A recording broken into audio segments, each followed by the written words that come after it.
I'll start with this poem. I wrote this poem when the bombs were dropping on Gaza, and I was the media spokesperson for the coalition, doing a lot of the organizing. And we had stayed up to about 6 o'clock in the morning, perfecting every soundbite. And by the end, if you're Palestinian, you know most Palestinians get tired and start pronouncing our P's as B's. So we become Palestinians by the end of the day. So I was practicing my P's all night.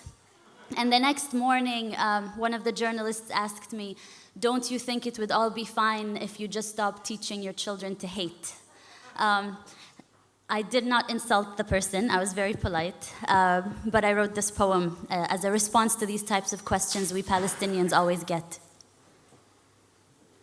Today, my body was a TV'd massacre.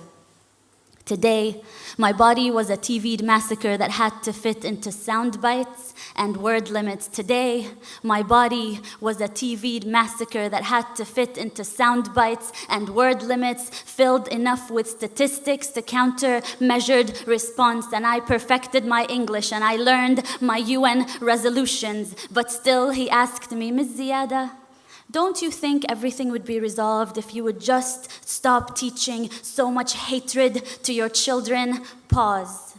I look inside of me for strength to be patient, but patience is not at the tip of my tongue as the bombs drop over Gaza. Patience has just escaped me. Pause. Smile. We teach life, sir. Rafeef, remember to smile. Pause. We teach life, sir. We Palestinians teach life after they have occupied the last sky. We teach life after they have built their settlements and apartheid walls. After the last skies, we teach life, sir. But today, my body was a TV'd massacre made to fit into sound bites and word limits. And just give us a story, a human story. You see, this is not political. We just want to tell people about you and your people. So give us a human story. Don't mention that word apartheid and occupation. This is not political. You have to help me as a journalist to help you tell your story, which is not a political story. Today, my body was a TV'd massacre. How about you give us a story of a woman in Gaza who needs medication? How about you? Do you have enough bone-broken limbs to cover the sun? Hand me over your dead and give me the list of their names in 1,200 word limits. Today, my body was a TV'd massacre made to fit into sound bites and word limits and move those that are desensitized to terrorist blood. But they felt sorry.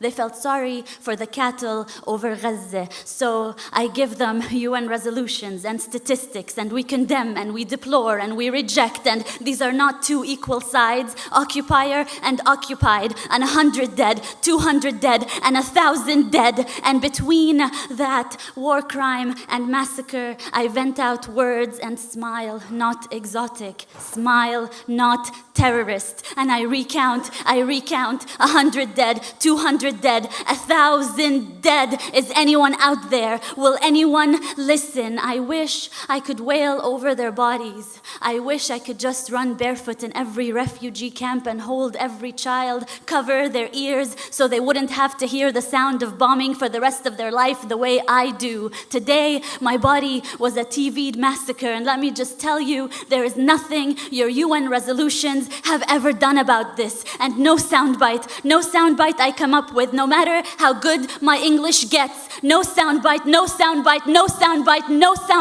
will bring them back to life. No soundbite will fix this. We teach life, sir. We teach life, sir. We Palestinians wake up every morning to teach the rest of the world life, sir.